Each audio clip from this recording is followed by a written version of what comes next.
In this video, I'm going to show you how to create and manage API credentials. API credentials are required in order to use the MemberMouse API. In the table below, you'll see all of the API credentials currently configured in the system. In the far left column is a name for the API credentials. This is just used for internal purposes, so you can label what the API credentials are being used for. And then the following two columns are key and password. These are the actual credentials that the MemberMouse API expects to receive when an API call is made. Next is the status column. This indicates if the API credentials on this row are active or inactive.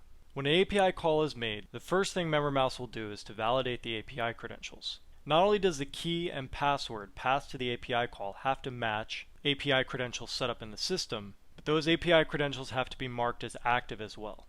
Even if the key and password match, if the status is inactive, MemberMouse will reject the request. Next, we have the actions column. Here we can edit and delete API credentials from the system. Now I'll show you how you can create new API credentials. Just click Create API Credentials and give it a name.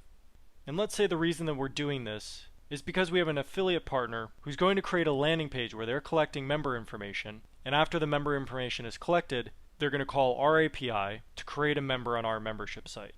So we'll call this Affiliate Access.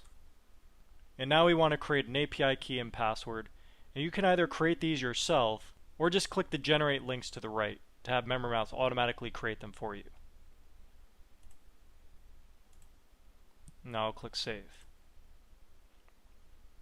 And now we can pass these API credentials on to the affiliate partner, and they can go ahead and start calling our membership site API.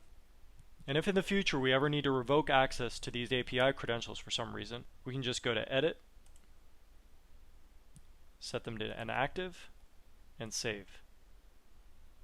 And now no more API calls will be accepted using that key and password.